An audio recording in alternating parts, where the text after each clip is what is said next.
دخيله أنا المريض، دخيله قلب المريض أنا دخيله।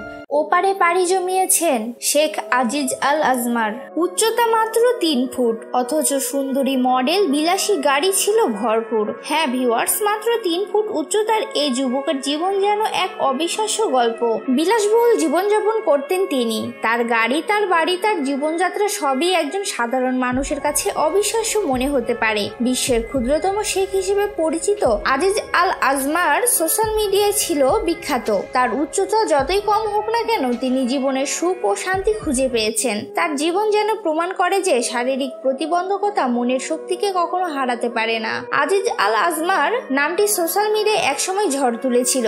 বিলাসবহুল জীবনযাপন, দামি গাড়ি, অভিজাত বাড়ি, এসবের ছবি দিয়ে তিনি সবসময় সোশ্যাল মিডিয়াকে তাক লাগিয়ে রাখতেন। তার প্রতিটি পোস্ট মুহূর্তের মধ্যেই ভাইরাল হয়ে যেত। সৌদি আরব থেকে শুরু করে মধ্যপ্রাচ্য, এমনকি পুরো বিশ্বজুড়ে তার এক বিশাল ভক্তবৃন্দ ছিল। কিন্তু এ চকচকে জীবনের পেছনে লুকিয়ে ছিল একটা কঠিন সত্য। জন্ম থেকে হরমোনজনিত এবং জিনগত জটিলতার কারণে তিনি খর্বাকৃতি ছিলেন। 1995 সালে রিয়াদে জন্মগ্রহণ করা এই তরুণের জীবন ছিল একদিকে যেমন বিলাসবহুল, অন্যদিকে ছিল একটা দুঃখের গল্প।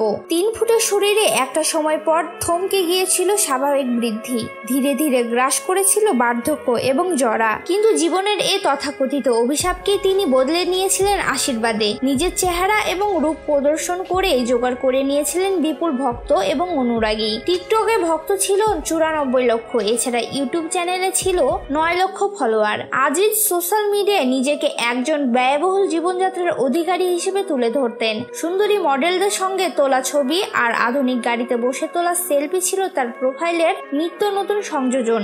সাধারণ পরিবারের সন্তান হয়েও সোশ্যাল মিডিয়ায় জনপ্রিয়তা অর্জনের মাধ্যমে সে এক বিশাল অনুসারী সম্প্রদায় গড়ে তুলেছিল। তার এই জনপ্রিয়তা তার আর্থিক অবস্থাও বদলে দিয়েছিল। হাজার হাজার ভক্তের সমর্থনে সে মোটা অঙ্কের আয় করেছিল। তবে আশ্চর্যের বিষয় হলো, এই ধনী ব্যক্তির ভূমিকা যে কেবল একটি ভূমিকা মাত্র তা কেউ জানতো না। ইন্টারনেটের বিশাল জগতে সে ছিল